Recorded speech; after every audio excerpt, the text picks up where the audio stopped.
Napansin mo na ba ito?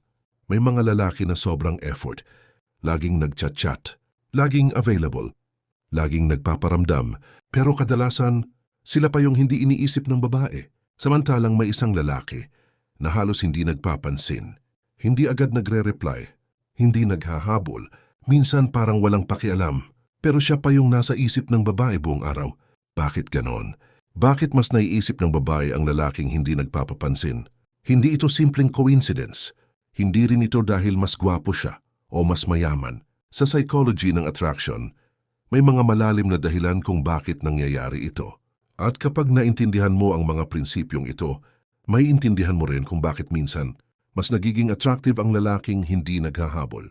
Sa video na ito, pag-uusapan natin ang mga totoong dahilan sa likod nito. Hindi ito tungkol sa panloloko o manipulation. Ito ay tungkol sa psychology ng attraction, emotional dynamics at human nature. Kung lalaki ka, maiintindihan mo kung bakit nangyayari ito. Kung babae ka naman, baka mapaisip ka rin kung bakit minsan ganito rin ang nararamdaman mo. Simulan natin sa unang dahilan. Ang psychology ng scarcity, isa sa pinakamalakas na prinsipyo sa attraction, ay tinatawag na scarcity. Sa simpleng salita, mas pinapahalagahan ng tao ang bagay na mahirap makuha. Isipin mo ito. Kung may dalawang bagay sa harap mo, isa na sobrang available at isa na bihira mo makita, mas nagiging curious ka doon sa hindi laging available. Ganito rin sa attraction. Kapag ang isang lalaki ay sobrang available, laging nagre-reply agad, laging naghihintay, laging ready anytime, unti-unting nawawala ang mystery. Pero kapag ang isang lalaki ay may sariling buhay, hindi laging online, hindi laging naghahabol, biglang may pumapasok na tanong sa isip ng babae. Bakit hindi siya nagpapapansin? At doon nagsisimula ang curiosity. Halimbawa, may dalawang lalaki na nagkakagusto sa isang babae. Yung una araw-araw nagchat-chat. Good morning. Kumain ka na ba? Anong ginagawa mo? Miss na kita. Sa umpisa, cute.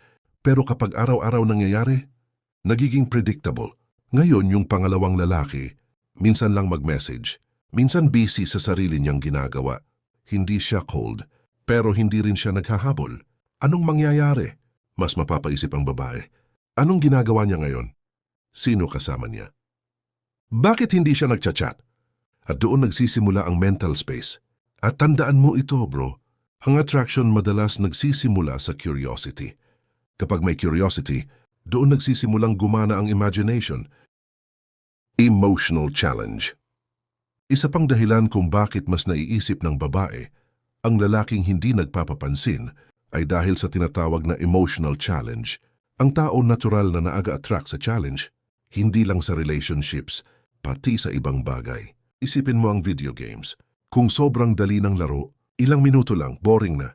Pero kapag medyo challenging, dun ka mas na-addict. Ganito rin sa attraction. Kapag ang isang lalaki ay sobrang easy to get, walang challenge. Pero kapag may konting challenge, nagiging parang emotional puzzle siya. Halimbawa, may babae na sanay na maraming lalaki ang nagbibigay ng atensyon sa kanya. Compliments, messages, effort. Pero may isang lalaki na parang hindi affected. Hindi siya bastos. Hindi rin siya rude. Pero parang hindi siya impressed. Biglang nagiging interesting yung lalaki na iyon. Hindi dahil mas gwapo siya, kundi dahil iba ang energy niya. Parang sinasabi ng presence niya, hindi kita kailangan para maging masaya. At ito ang isang bagay na malakas sa psychology ng attraction. Kapag nararamdaman ng babae na ang isang lalaki ay may sariling mundo, mas nagiging intriguing siya. Confidence signal. Ang lalaking hindi naghahabol ay madalas nagmumukhang confident. At ang confidence ay isa sa pinakamalakas na attractive traits. Hindi dahil sa pera, hindi dahil sa status, kundi dahil sa self-assurance. Kapag ang isang lalaki ay laging naghahabol, minsan nagmumukha itong desperate. At kapag may desperation, nararamdaman iyon ng ibang tao. Pero kapag ang isang lalaki ay kalmado lang, hindi nagmamadali, hindi nagpupumilit, hindi naghahabol ng validation, ang dating niya ay okay lang kahit mawala ka. At ironically, doon siya mas nagiging attractive. Halimbawa sa totoong buhay, may lalaki na gustong-gusto ang isang babae. Lagi siyang nagchat-chat, lagi siyang available. Kapag hindi nag-reply ang babae ng ilang oras, nagpapadala agad siya ng sunod na message. Okay ka lang? May nasabi ba akong mali? Unti-unting nagiging pressure ang interaction. Ngayon, isipin mo yung ibang lalaki. Nag-message siya. Nag-reply ang babae. Nagkaroon ng magandang conversation, tapos bigla siyang nawala dahil may ginagawa siyang importante. Hindi siya nagpaalam ng dramatic, hindi rin siya nag-explain ng sobra. Basta bumalik siya kapag free na siya. Ang dating nito ay may sarili siyang buhay at ang mga taong may sariling direksyon sa buhay ay madalas nagiging mas attractive. The power of mystery. May isa pang factor na malakas sa attraction. It's why ang mystery. Ang utak ng tao ay hindi mahilig sa unfinished information. Kapag may kulang sa story, natural natin itong gustong kumpletuhin. Kaya nga kapag may movie na maraming plot twist, lalo itong nagiging interesting. Ganito rin sa attraction.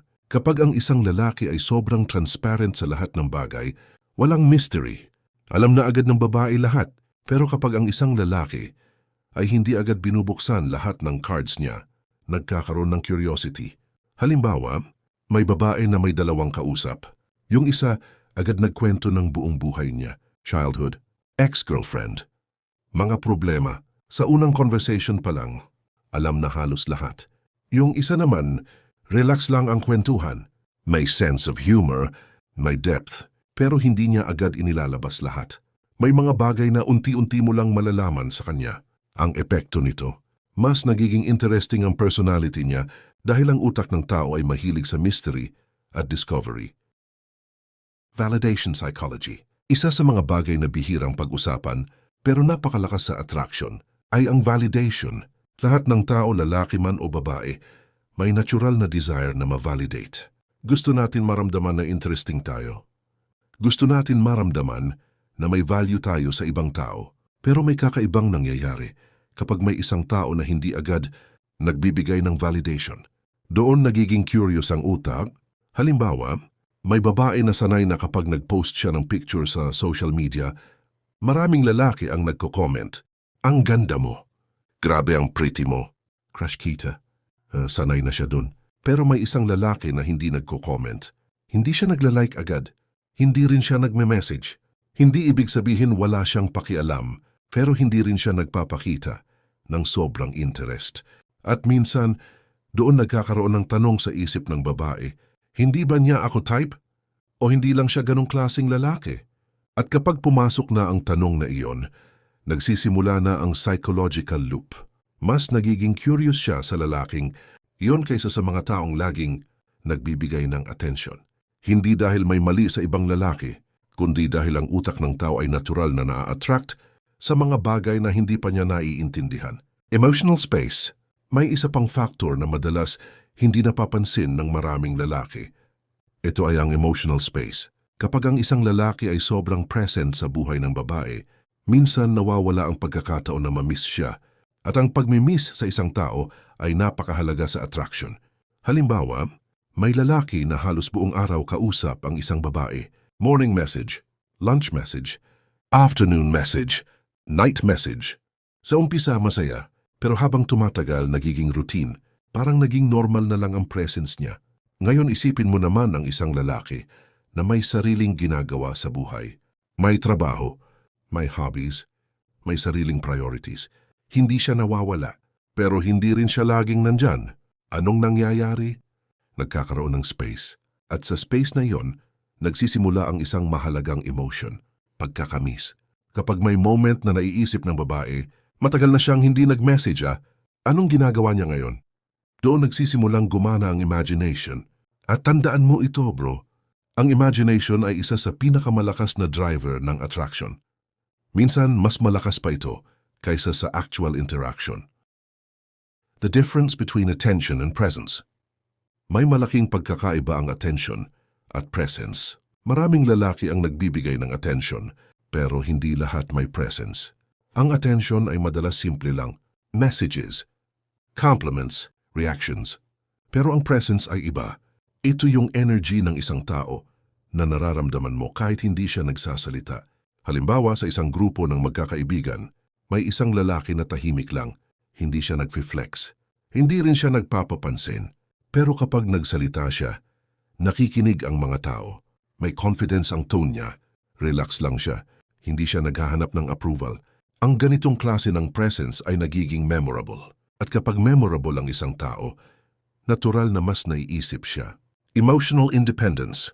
Isa sa mga pinaka-attractive na traits ng isang tao ay ang emotional independence. Ito yung kakayahan na maging masaya kahit hindi umaasa sa ibang tao para sa validation. Kapag ang isang lalaki ay emotionally independent, ramdam ito sa behavior niya.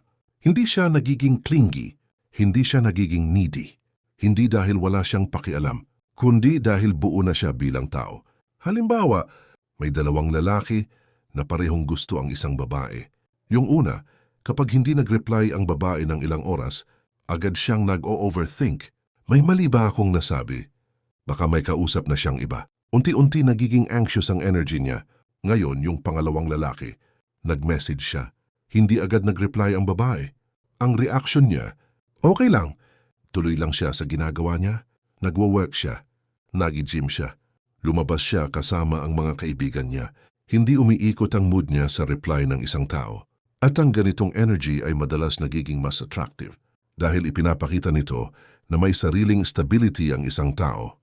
The curiosity loop. May psychological concept na tinatawag na curiosity loop. Ito yung nangyayari kapag may impormasyon na hindi pa kompleto. Kapag may kulang sa story, natural na gustong punan ng utak ang missing pieces. Halimbawa sa isang conversation, may lalaki na nagkwento ng isang interesting na experience. Pero hindi niya agad kinumpleto ang buong detalye. Nagbigay lang siya ng hint. May nangyari sa akin dati na sobrang nagbago ng perspective ko sa relationships. Tapos bigla siyang nag-shift ng topic. Anong mangyayari? Magiging curious ang kausap niya. Ano yung nangyari? Kapag may ganitong curiosity, mas nagiging engaged ang isang tao. Ganito rin sa attraction. Kapag ang isang lalaki ay may depth pero hindi niya agad ipinapakita lahat, nagkakaroon ng curiosity loop. At habang umiikot ang curiosity na iyon sa isip ng isang tao, mas nagiging present siya sa thoughts ng babae. Kung may mga bagay sa video na ito na napaisip ka, o may mga sitwasyon na parang nakarelate ka, isang paalala lang, ang tunay na attraction ay hindi tungkol sa pagpapanggap. Ito ay tungkol sa pagiging buo ka bilang tao. Kapag may sarili kang buhay, sarili mong goals, at hindi umiikot ang mundo mo sa validation ng ibang tao, doon nagiging natural ang confidence at presence, at iyon ang madalas nagiging dahilan kung bakit nagiging interesting ang isang tao. Kung nagustuhan mo ang video na ito at may bahagi dito na parang tumama sa reality mo, mag-subscribe ka sa channel na ito. Dahil marami pa tayong pag-uusapan tungkol sa psychology ng attraction, relationships at human behavior.